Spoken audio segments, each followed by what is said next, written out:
And I think that's something that happens to all of us, right? If we're in a situation that we're not really happy with, but it's also not really bad, I mean, we need a certain level of pain in order to make changes.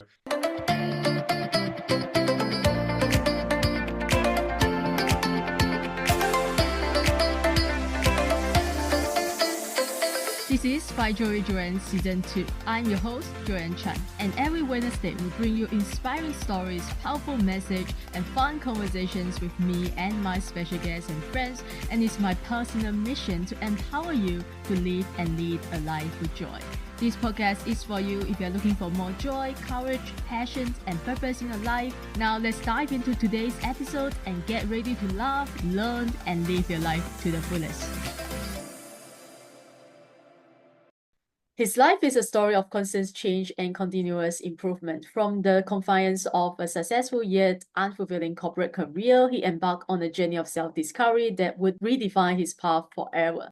As a free spirit and transformational growth coach through the small reset, he offers a lifeline to those seeking holistic transformation, drawing from his own experiences to light the way. But his story is not just about triumphing over the mundane, it's about conquering the impossible. With 6 Ironman finishes under his belt, including the World Championship, he embodies the resilience and tenacity required to overcome any obstacle. He's here today to empower you to rewrite your story and embrace a life of abundance. So guys, help me in welcoming the founder of The Small Reset, Ingo Schulmeyer. Ingo, welcome to the show. Thank you so much, Joyan. Thanks for having me. So you have completed 6 Ironman races, including the World Championship. So why did you want to become an Ironman, and how did being an Ironman help you in life and in business? Yeah, so I think it's a long story. So I was always interested in sports, especially in endurance sports. And when I was a teenager, like in my early 20s, I started running a lot, cycling a lot. And then I think it was in 2007, I thought, okay, I mean, at this time I couldn't swim really, but I thought, okay, if I swim, then I can combine it and I can do triathlons or Ironmans. And yeah, then I just signed up for Ironman. I think it was in October 2007. I signed up for my first Ironman event 1 year later. So I had exactly one year to prepare for that. And I thought that should be enough. And then I had the motivation to practice for that. And yeah, I mean, if you're an endurance athlete, it's of course always the dream of everybody to go to Hawaii, to the World Championship of Ironman, because this is like the big event, right, for every endurance athlete. And yeah, it took me 10 years. I didn't do all of the 6 in 1 year, but 10 years later in 2018, I finally succeeded to go to Hawaii. And on this, I mean, it's also, I mean, this goal shows also how a dream becomes something realistic, right? Because in the beginning it was just a dream. And if you would tell me in 2006 or 2007 that I will go to the World Championship, I would say, no, you're crazy. No, I'm not going there. But it's always this dream in the background. But if you stay, and I think when I achieved this, I think it taught me also that you basically can achieve anything you want, right? Because you just need to have the resilience and the patience and the discipline to go for something and having the mindset to really want it, and it will come to you, and you will be able to do that. Yeah, that is incredible, because discipline, mindset, and endurance and resilience are the things that not many people have, right? I would say. So how did you cultivate this winning mindset, as you said? I think therefore it's important that you really have to want it, right? I think many people they say something that they want something, like they want to achieve a goal, like I want to do Ironman, or I want to run a marathon, or I want to lose 10 pounds, or I want to be a millionaire. But it's not really embodied, right? This goal is not really embodied, and I think it comes from a deep passion, and a deep. It need to be aligned with your passion and with your purpose. I think only then you're able to achieve that and also to maintain that. And yeah, for me, I really wanted to have that, and I really had this goal in mind, and I was really focused on this goal. And from my history, I'm not really disciplined person, and in many things I'm not disciplined, right? I'm not there are a lot of stuff laying around here, and I like a lot of discipline in certain things. But if I really want to do something, then I can get very disciplined and very accurate about achieving that, and I'm making my plans. I'm really going after that. So I think it's really this embodiment of the goals that you want to achieve, and really like also, I mean, there are different methods to do that, right? You could do visualization, or really, yeah, to really imagine yourself that you achieve already this goal. And if you want it hard enough, then you can also achieve it, and then you can also build the discipline. Because I mean, everything in life is a decision, right? And you're right, the preparation for this event is immense, right? You have to train a lot of hours every week for many months per year, at least. And every exercise or every training session is basically a decision. Do I go out now and train, even if it's raining or it's cold, it's winter, or do I stay at home and eat whatever, eat the chocolate bar? That's a decision. And then, of course, the chocolate bar maybe gives you the short-term pleasure. But if you have your goal embodied, and if you're thinking, okay, I mean, I can eat the chocolate bar now, but I mean, it won't bring me closer to my goal of going to the world championship. So yeah, you need to understand it, because yeah, the discipline comes from exactly that, right? We want this instant gratification, but usually our big goals, they're somewhere out there. So we need to make this connection, and we need to make this we need to make it still like desirable enough that we make this decision towards our long-term goals rather than to the short-term satisfaction. Yeah, we have to want it bad enough, right? We have to really want it. It's important to set the goals and ask yourself, why do you want to achieve this, right? To me, why is should be the driving factor behind achieving anything. Like, why do you want to make $1 million, right? Why? So, so Exactly. why did you give up your successful life, corporate life, career for risk and uncertainty, entrepreneurship as we call it today? Yeah, I think that's something that I learned, and that comes additionally to what I said before. Because I think I was always good in setting my goals and achieving my goals. The same in doing Ironman races, but also in my job and my personal goals. I usually set my goals and I achieved them.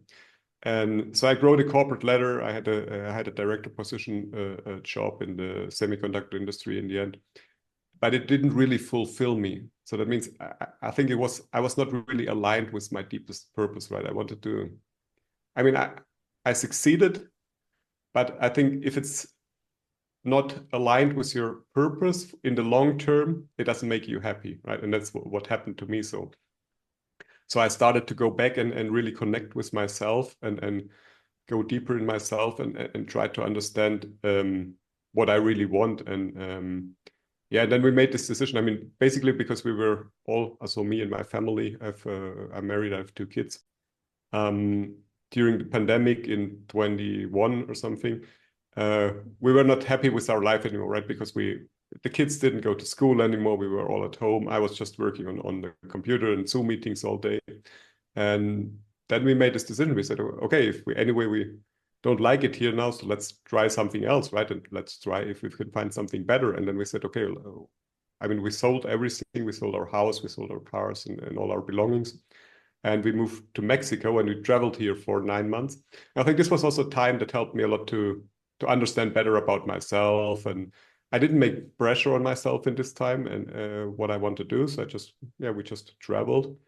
But during this time, I also, I worked a lot on myself. I connected more with myself. And from there, I then found my real passion and purpose, and decided what I really want to do.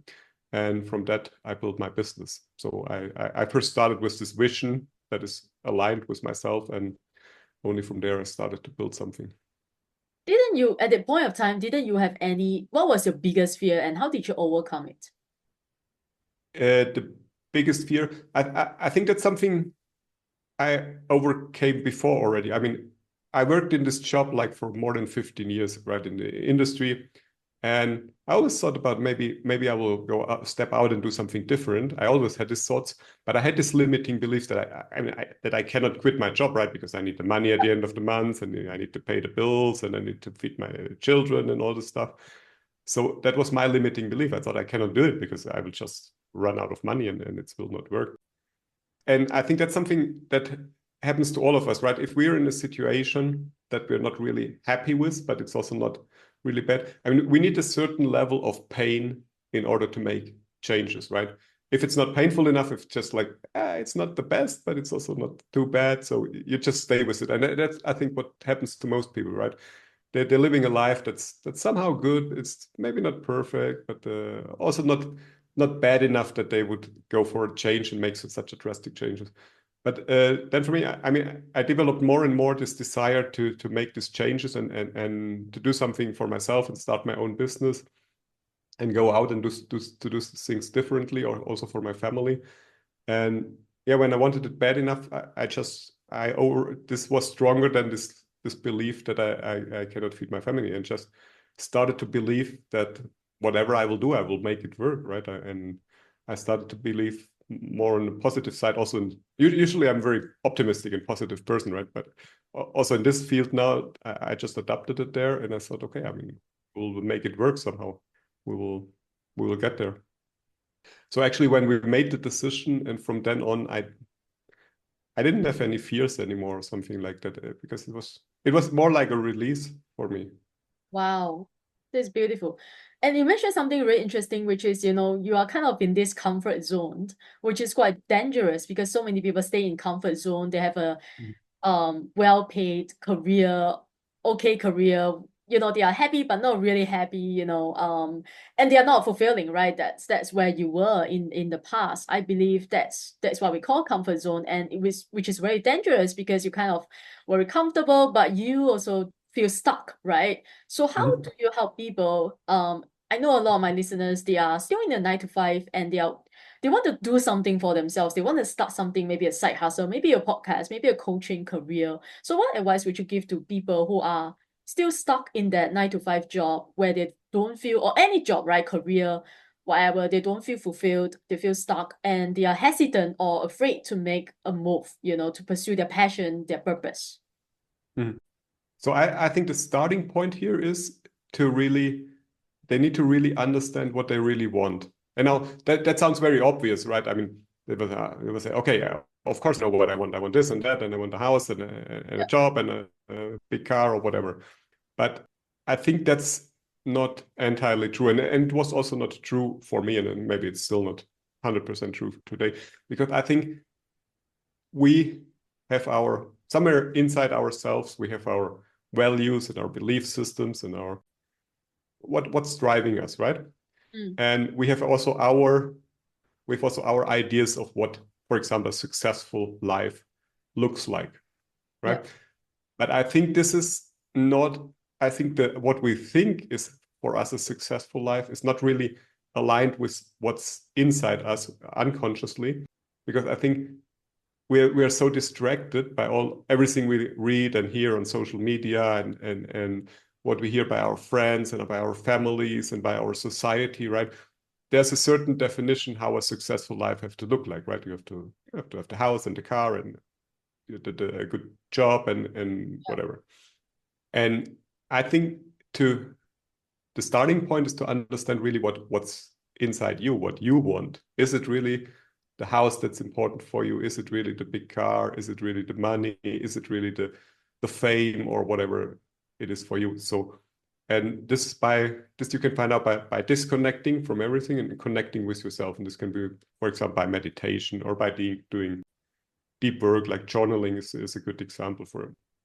Or yeah, going out in the nature and just trying to be more present. And I mean, I don't like the term mindfulness a lot, but I think it's becoming mindful of what's going on and becoming mindful also of yourself. And I think that's what many people are afraid of, because we're afraid of being bored, right? We don't have this feeling anymore because we're so distracted. Every time when we have like 30 seconds or 1 minute without anything to do, we need to check the next message on Twitter or something like that. So we're not coming in this state anymore of dealing with ourselves, and I think that's a big thing where you can start. Right. And then from there, I mean, whatever you do, and then really, I think the next thing is then to understand, yeah, if you have clarified this, or if you're process of clarifying that, then you can think if the life that you lead right now is really aligned with that. And for that, you can, for example, think about what's happened if you die tomorrow, okay, or what's happened at the end of your life, and you're looking back on your life. So is it really something you're proud of, or is it just something, okay, you were at your job, after you came home, you were sitting at home, you had a nice dinner in the evening, you watched 2 hours Netflix, and is that really something you will be proud of at the end of your life? So I think that's another question. Depending on your answer, then I think everyone needs to find their solution within themselves, right?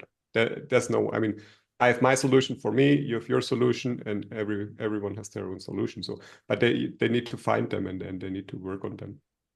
Yeah, I think that's a very powerful question. Like when you like at the end of day, at the end of your life, when you look back, like will you be proud of the life that you have lived or built, right?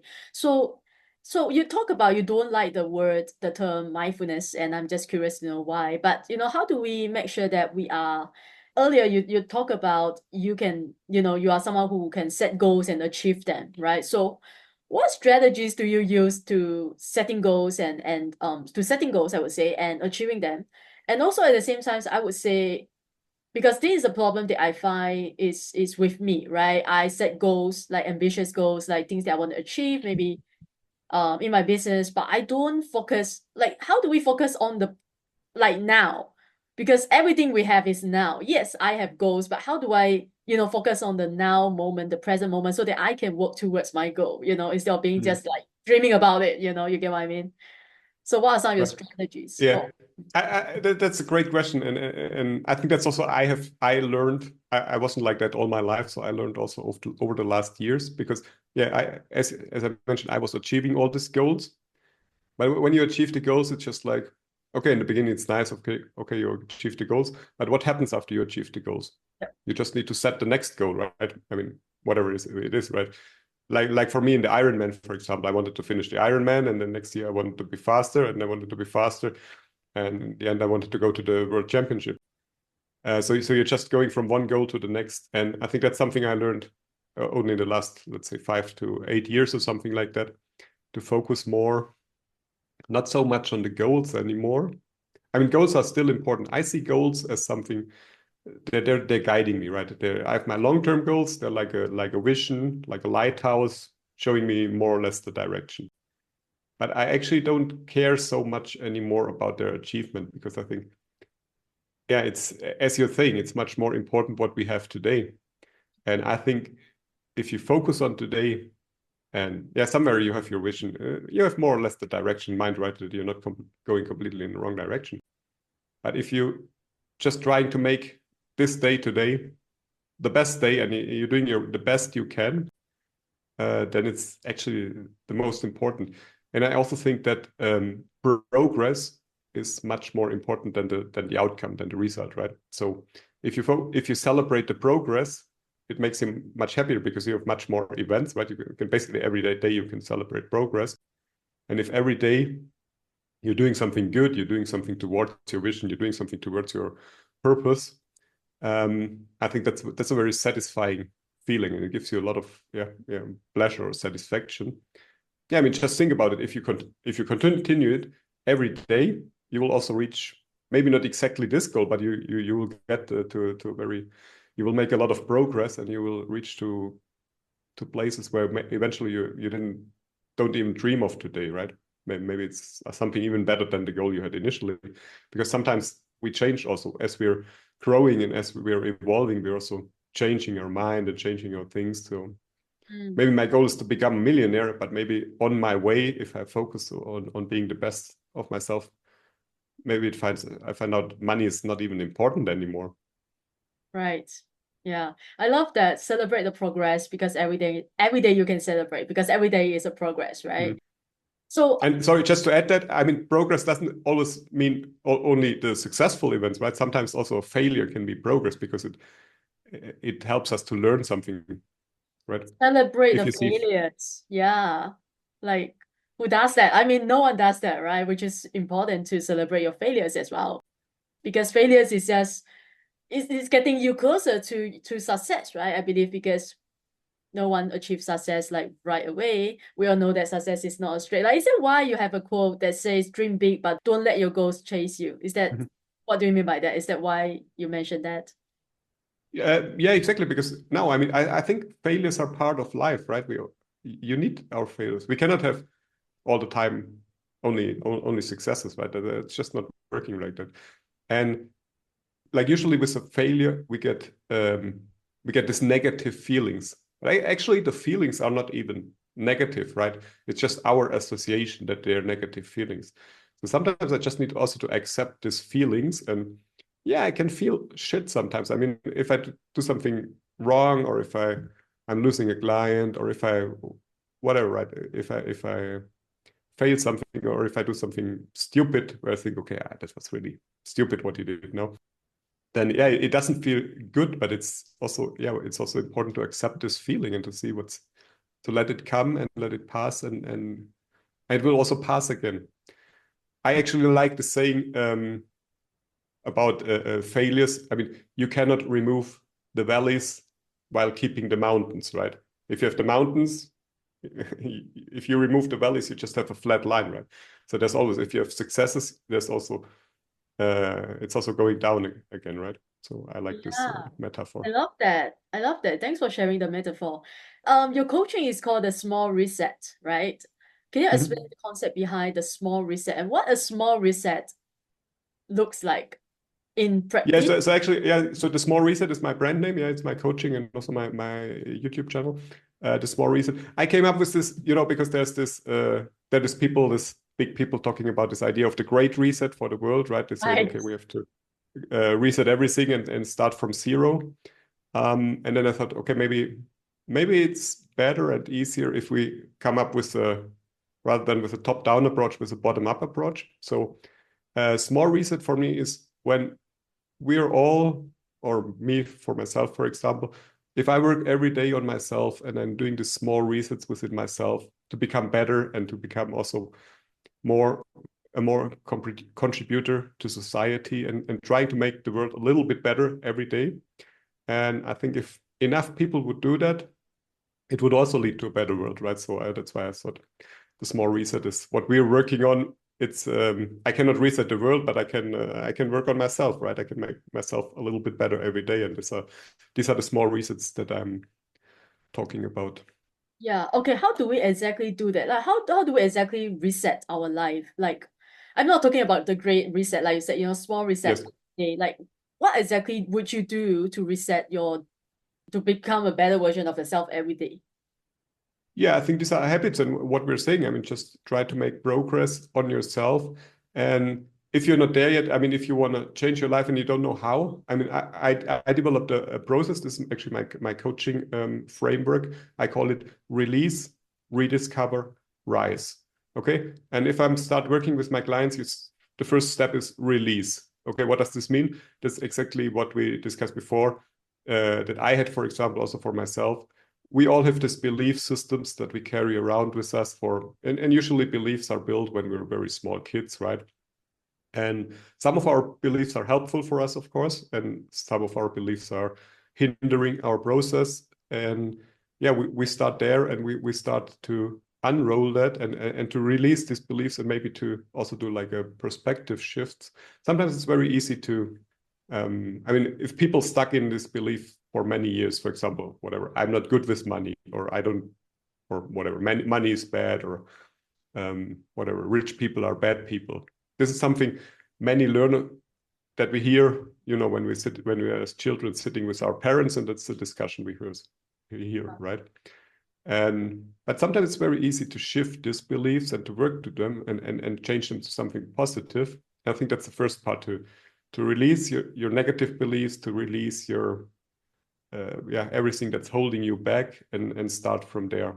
And that requires a lot of psychologically deep work, right? I think that's a very important process, and it's also not always pleasant, right? Because these are usually the questions that we try to avoid, right? Because we don't like to go on these negative things. And then the second part is rediscover. So, and that's, I think, once you clarified what's your really value, what's your real purpose, then you can rediscover what you really want to do. What are your strengths? What are your passions? And start then there and try to build something from there. And yeah, set up your vision, set up your future based on your strengths, based on what you want to do. And the third step then is rise. I mean, that's usually when you start, when you're making your concrete plans, when you're building your roadmap. Let's say you want to do in 1 year, I want to be there. In 3 years, I want to be there. So that's where you make your plan. And I think most people actually start with the rise, right? They just say, okay, I want to, in 1 year, I want to have this, but they didn't really clarify the first part. They didn't solve what's holding them actually back. And they didn't really understand why they really want it, right? As we mentioned the example, for example, I want to lose 10 pounds or I want to be a millionaire. They don't have their why clarified, and they don't have really their factors that are holding them back clarified. Yeah, and they still have the limiting beliefs and all that bullshit beliefs, holding them back, right? So for someone who is listening to this episode right now, this conversation, what is one thing you want my listeners or people who are listening to this to do right after they have listened to this episode so that they can start to build a life of whether of purpose, of passion, of abundance that we have yet talked about? Yeah, I mean, they can ask themselves, you can ask yourself, is this really important, what I'm doing right now? I mean, is this really important for me? Does this really help anybody? Is this really what I want? And I think the greatest advice or the advice I usually like to give is, just try to disconnect for a while, right? Just try to find some time per day where you really with yourself and where you really can allow yourself to ask yourself these questions and think about this question. And that requires that you can go for a walk, for example, in nature, you leave your cell phone at home or do meditation, or there are different methods, right? Not everybody likes meditation, but just try to be alone with yourself, and there usually you can start asking yourself these questions, and you will get a more honest answer than when you're constantly on the computer or on the cell phone. Yeah, people don't spend time enough with themselves, right? I mean, disconnect from the world outside social Yes. media. Yeah, people don't do that. I mean, so many people don't. Yeah. So thank you so much. I'm so happy that you that is the last piece of advice that you want to give my listeners today. But we always end with our final 5 rapid fire questions, and every question has to be answered in either one word or one sentence maximum. Are you ready? One word or one sentence? Okay, I'll try my Yeah. best. Okay. The first question is, what is one thing you wish you knew earlier? It's connecting with myself. Beautiful. The next question, if you could relive one day of your life, which day would it be? If I could relive one day, I think the day I made a wrong decision about a job a few years ago. So you went back and not take the job? Yes. Love that. Next question, if you could master one skill you don't currently have, what would it be?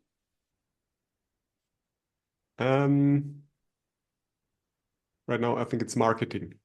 Marketing. Yes. Awesome.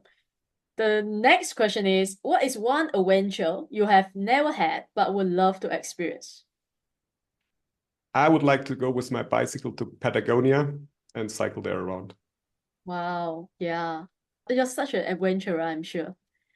Yeah, I like to. I do a Yeah. lot of crazy stuff. Are you gonna do Ironman again?